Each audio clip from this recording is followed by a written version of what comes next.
FIUG programme Calicut യൂണിവേഴ്സിറ്റിയും അതുപോലെ തന്നെ കേരളത്തിലെ മറ്റ് യൂണിവേഴ്സിറ്റികളും പുതിയതായിട്ട് ഇൻട്രൊഡ്യൂസ് ചെയ്യുന്ന FIUG-P പറ്റിയിട്ടാണ് ഇന്നത്തെ വീഡിയോയിൽ നമ്മൾ സംസാരിക്കാൻ പോകുന്നത്. എന്താണ് FIUG-P? 4-year under graduate programme. ഈ വിഷയത്തിൽ ഇന്ത്യ കരിയറിൽ ഓൾറെഡി ഒരു വീഡിയോ നമ്മൾ അപ്ലോഡ് ചെയ്തിട്ടുണ്ടായിരുന്നു. പക്ഷെ അന്ന് യൂണിവേഴ്സിറ്റികൾ ഇക്കാര്യത്തിൽ വ്യക്തമായ ഒരു വിശദീകരണം തന്നിട്ടുണ്ടായിരുന്നില്ല. കേന്ദ്ര സർക്കാർ 2020 വിദ്യാഭ്യാസ നയത്തിൽ കൊണ്ടുവന്ന മാറ്റങ്ങളെ പറ്റിയിട്ടാണ് ആ വീഡിയോയിൽ നമ്മൾ ചർച്ച ചെയ്തത്. എന്നാൽ ഇന്നത്തെ വീഡിയോയിൽ 2024 ഡിഗ്രിക്ക് കേരളത്തിൽ അഡ്മിഷൻ എടുക്കുന്നതിന് മുമ്പ് വിദ്യാർത്ഥികളും മാതാപിതാക്കളും നിർബന്ധമായും അറിഞ്ഞിരിക്കേണ്ട ചില കാര്യങ്ങളാണ് ഇന്ന് നമ്മൾ സംസാരിക്കാൻ പോകുന്നത്. Welcome to India career. ഇന്നത്തെ വീഡിയോയിലേക്ക് കിടക്കാം. വലിയ രീതിയിലുള്ള ഒരു ഷിഫ്റ്റ് ആണ് കേരളത്തിലെ ഉന്നത വിദ്യാഭ്യാസ രംഗത്ത് സംഭവിക്കാൻ പോകുന്നത്. അതുകൊണ്ട് തന്നെ ഈ വീഡിയോ ഡിഗ്രിക്ക് ചേരാൻ പോകുന്ന കുട്ടികളും അവരുടെ മാതാപിതാക്കളും മാത്രം കണ്ടിരിക്കേണ്ട ഒന്നല്ല. വിദ്യാഭ്യാസ രംഗത്ത് വരുന്ന മാറ്റങ്ങൾ തീർച്ചയായിട്ടും ഒരു രീതിയിൽ അല്ലെങ്കിൽ മറ്റൊരു രീതിയിൽ നമ്മുടെ എല്ലാം ജീവിതത്തിനെ അഫക്ട് ചെയ്യാൻ പോകുന്ന ഒന്നാണ്. അതുകൊണ്ട് തന്നെ ഇന്ന് നമ്മൾ അപ്ലോഡ് ചെയ്യുന്ന വീഡിയോ എല്ലാ വിഭാഗത്തിൽപ്പെട്ട പ്രേക്ഷകരും തീർച്ചയായും കണ്ടിരിക്കേണ്ട ഒന്നാണ്. പുതുതായി തുടങ്ങുന്ന 4-year അണ്ടർ ഗ്രാജുവേറ്റ് പ്രോഗ്രാമിന്റെ ഏറ്റവും വലിയ സവിശേഷത അക്കാഡമിക് ഫ്ലെക്സിബിലിറ്റിയാണ്. ഇതുവരെ ഒരു വിദ്യാർത്ഥി ഒരു കോഴ്സിന് ചേർന്ന് കഴിഞ്ഞാൽ യൂണിവേഴ്സിറ്റിയാണ് തീരുമാനിക്കുക നിശ്ചിത കോഴ്സിൽ വിദ്യാർത്ഥി എന്തെല്ലാം പഠിക്കണമെന്നുള്ളത്. പക്ഷെ ഇനി മുതൽ കാര്യങ്ങൾ അങ്ങനെയല്ല. വിദ്യാർത്ഥിക്ക് തീരുമാനിക്കാം തെരഞ്ഞെടുത്ത കോഴ്സിൽ ഏതൊക്കെ വിഷയങ്ങൾ പഠിക്കണം, ഏതൊക്കെ വിഷയങ്ങൾ പഠിക്കേണ്ട എന്നുള്ളത്. ഒരു നിശ്ചിത ക്രെഡിറ്റിനുള്ളിൽ നിന്നുകൊണ്ട് വിദ്യാർത്ഥി തെരഞ്ഞെടുക്കുന്ന വിഷയങ്ങളാവും ആ കോഴ്സിൽ ആ വിദ്യാർത്ഥി പഠിക്കുക. അതുകൊണ്ട് തന്നെ തെരഞ്ഞെടുക്കുന്ന വിഷയങ്ങൾക്ക് വളരെയധികം പ്രാധാന്യമുണ്ട്. ഓരോ വിദ്യാർത്ഥിയുടെയും താല്പര്യങ്ങൾക്കനുസരിച്ച് വേണം വിഷയങ്ങൾ തെരഞ്ഞെടുക്കാൻ. ഓരോരുത്തരുടെയും മുൻഗണന ഇതിന് വളരെയധികം പ്രാധാന്യമുണ്ട്. പെട്ടെന്ന് ജോലി വേണ്ട വിദ്യാർത്ഥികളാണോ, അതല്ലെങ്കിൽ റിസർച്ച് ചെയ്യാൻ താല്പര്യമുള്ളവരാണോ, അതല്ലെങ്കിൽ ദീർഘമായ ആ വിഷയത്തിൽ പഠിക്കാൻ താല്പര്യപ്പെടുന്ന വിദ്യാർത്ഥികളാണോ, ഇതെല്ലാം നിങ്ങൾ വിഷയങ്ങൾ തിരഞ്ഞെടുക്കുമ്പോൾ പരിഗണിക്കേണ്ട കാര്യങ്ങളാണ്. ഇനി തമ്പനെയിലിൽ പറഞ്ഞ പോലെ പുതുതായി തുടങ്ങുന്ന FIUG-P പ്രോഗ്രാമിൽ 3 തരം ഡിഗ്രികളാണുള്ളത്. ആ 3 തരം ഡിഗ്രികൾ എന്തൊക്കെയാണ് അതിന്റെ സവിശേഷതകൾ എന്ന് നമുക്ക് നോക്കാം. ഒന്നാമത്തെ type UG honours with research ആണ്. ഇതിന്റെ പരമാവധി വേണ്ട ഇതിന്റെ മാക്സിമം ക്രെഡിറ്റ് 240ഉം മിനിമം ക്രെഡിറ്റ് 177ഉമാണ്. UG ഓണേഴ്സ് വിത്ത് റിസർച്ച് ചെയ്യുന്ന വിദ്യാർത്ഥികൾക്ക് നേരിട്ട് PGക്കോ അതല്ലെങ്കിൽ നേരിട്ട് റിസർച്ചിനോ ജോയിൻ ചെയ്യാവുന്നതാണ്. പരമ്പരാഗതമായി നമ്മൾ കണ്ടുവരുന്ന രീതി ഡിഗ്രി കഴിഞ്ഞ് 2 വർഷം PGയും കഴിഞ്ഞ ശേഷം മാത്രമാണ് PhDക്ക് ജോയിൻ ചെയ്യാൻ പറ്റുള്ളൂ. പക്ഷെ ഈ തരത്തിൽ അണ്ടർ ഗ്രാജുവേഷൻ പ്രോഗ്രാം കംപ്ലീറ്റ് ചെയ്യുന്ന വിദ്യാർത്ഥികൾക്ക് നേരിട്ട് തന്നെ ഡിഗ്രിക്ക് ശേഷം PhDക്ക് ജോയിൻ ചെയ്യാവുന്നതാണ്. UG വിത്ത് ഓണേഴ്സ് റിസർച്ച് കംപ്ലീറ്റ് ചെയ്യുന്ന വിദ്യാർത്ഥികൾ 12 ക്രെഡിറ്റ് വരുന്ന ഒരു പ്രോജക്ട് നിർബന്ധമായും കംപ്ലീറ്റ് ചെയ്തിരിക്കണം. Type 2 4-year UG honours under graduate പ്രോഗ്രാമിന്റെ ഭാഗമായി ഒരു ഐച്ഛിക വിഷയത്തിൽ, ഇവിടെ ഈ ഐച്ഛിക വിഷയത്തിന് മേജർ എന്ന പേരാണ് നൽകിയിട്ടുള്ളത്. ഈ വിഷയത്തിൽ അഡ്വാൻസ്ഡ് ലെവൽ പരിശീലനം ലഭിക്കുന്നു എന്നതാണ് ഈ രീതിയുടെ പ്രത്യേകത. ഇത്തരത്തിൽ 4-year UG ഓണേഴ്സ് ചെയ്യുന്ന വിദ്യാർത്ഥികൾക്ക് PG 1 വർഷം കൊണ്ട് കംപ്ലീറ്റ് ചെയ്യാൻ സാധിക്കും എന്നതാണ് ഇതിലെ സവിശേഷത. അതായത് PGയുടെ 2ാം വർഷത്തിലേക്ക് നേരിട്ട് കയറാൻ വേണ്ടിയിട്ട് ഒരു ലാറ്ററൽ എൻട്രി സിസ്റ്റം യൂണിവേഴ്സിറ്റിയിൽ തന്നെ ഉണ്ടാവും. ഇത്തരത്തിൽ 4-year UG ഓണേഴ്സ് കംപ്ലീറ്റ് ചെയ്യാൻ മാക്സിമം 240 ക്രെഡിറ്റിൽ 177 ക്രെഡിറ്റെങ്കിലും ഒരു വിദ്യാർത്ഥി കരസ്ഥമാക്കിയിരിക്കുന്നു. ഇനി ഈ 4 വർഷമുള്ള UG ഓണേഴ്സ് കോഴ്സ് 2 രീതിയിലാണ് അറേഞ്ച് ചെയ്തിരിക്കുന്നത്. 4 ക്രെഡിറ്റ് വീതമുള്ള 11 കോഴ്സുകൾ എടുത്ത് പഠിക്കാം. അങ്ങനെ 44 ക്രെഡിറ്റുകൾ സ്വന്തമാക്കാം. ഇതല്ലാത്ത പക്ഷം 4 ക്രെഡിറ്റുകൾ വീതമുള്ള 8 കോഴ്സുകൾ എടുത്ത് പഠിച്ച് 32 ക്രെഡിറ്റുകൾ സ്വന്തമാക്കാം. ബാക്കിയുള്ള 12 ക്രെഡിറ്റിന് ഒരു പ്രൊജക്ട് അല്ലെങ്കിൽ ഇന്റേൺഷിപ്പ് ചെയ്താൽ മതിയോ. സാധാരണ രീതിയിൽ എക്സാം എഴുതി പാസ്സായി ക്രെഡിറ്റ് വാങ്ങുന്നതിന് പകരം പ്രാക്ടിക്കൽ നോളജിൽ താല്പര്യമുള്ള വിദ്യാർത്ഥികൾക്ക് പ്രൊജക്റ്റോ ഇന്റേൺഷിപ്പോ വഴി ഈ ക്രെഡിറ്റ് ഫില്ല് ചെയ്യാവുന്നതാണ്. ഇനി ഈ 2 രീതി അവലംബിക്കുന്ന വിദ്യാർത്ഥികൾക്കും പ്രൊജക്റ്റിനോ ഇന്റേൺഷിപ്പിനോ ഓപ്റ്റ് ചെയ്യാവുന്ന ഓപ്ഷനുമുണ്ട്. ഇതിനിടയിൽ 3 വർഷ ഡിഗ്രി പഠനം അവസാനിക്കുന്ന വിദ്യാർത്ഥികൾക്ക് എക്സിറ്റ് ഓപ്ഷൻ ഉണ്ട്. അതായത് 3 വർഷത്തെ ഡിഗ്രി പഠനത്തിനൊടുവിൽ പഠനം അവസാനിപ്പിക്കുന്ന വിദ്യാർത്ഥികൾക്ക് ഡിഗ്രി സർട്ടിഫിക്കറ്റ് ലഭിക്കുന്നതായിരിക്കും. ഇവിടെയാണ് 3ാമത്തെ ടൈപ്പ് വരുന്നത്, 3-year അണ്ടർ ഗ്രാജുവേറ്റ് പ്രോഗ്രാം.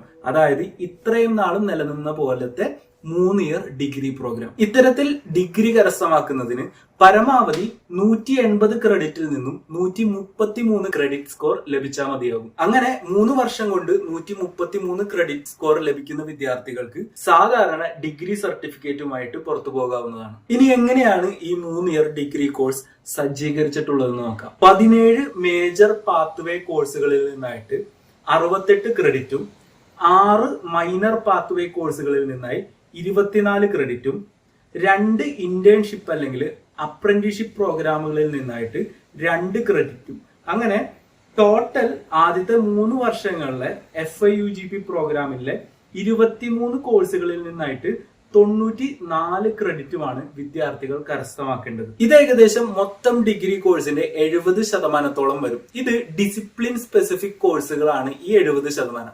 ഇനി ബാക്കിയുള്ള 30% എങ്ങനെയാണ് കംപ്ലീറ്റ് ചെയ്യേണ്ടതെന്ന് പറയാം. ബാക്കിയുള്ള 30% ജനറൽ ഫൗണ്ടേഷൻ കോഴ്സുകളിലൂടെയാണ് കംപ്ലീറ്റ് ചെയ്യുക.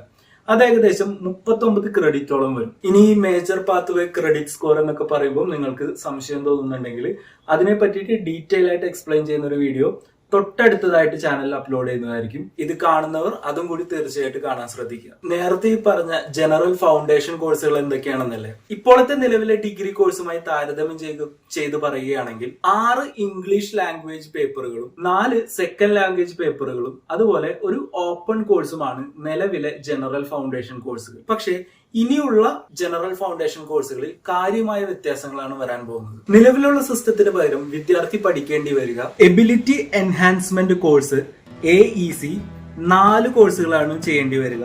ഒന്നാമത്തെയും രണ്ടാമത്തെയും സെമസ്റ്ററുകളിലായിട്ട് 2 ഇംഗ്ലീഷ് ലാംഗ്വേജ് കോഴ്സും 2 അഡീഷണൽ ലാംഗ്വേജ് കോഴ്സുമാണ് ഇതിൽ ഉൾപ്പെടുന്നത്. മൾട്ടി ഡിസിപ്ലിനറി കോഴ്സ് MDC ഇതിൽ 3 കോഴ്സുകളാണ് ആകെ വരിക. 1, 2, 3 സെമസ്റ്ററുകളിലായിട്ട് 2 മൾട്ടി ഡിസിപ്ലിനറി കോഴ്സും 3ാമത്തെ സെമസ്റ്ററിൽ ഇംഗ്ലീഷ് അതുപോലെ അഡീഷണൽ ലാംഗ്വേജ് കോഴ്സും ഇതിൽ ഉൾപ്പെടും. മൂന്നാമതായി value added course VAC 3ാമത്തെയും 4ാമത്തെയും സെമസ്റ്ററുകളിലായിട്ട് 2 English language കോഴ്സും 1 അഡീഷണൽ ലാംഗ്വേജ് കോഴ്സും ഇതിൽ ഉൾപ്പെടും. 4ാമതായി സ്കിൽ എൻഹാൻസ്മെന്റ് കോഴ്സ് SEC 3 കോഴ്സുകളാണ് ഇതിൽ വരിക. 4, 5, 6 സെമസ്റ്ററുകളിലായിട്ട് 1 English language course, 1 multi disciplinary course അതുപോലെ 1 മേജർ ഡിസിപ്ലിൻ കോഴ്സുമാണ് ഇതിൽ ഉൾപ്പെടുക.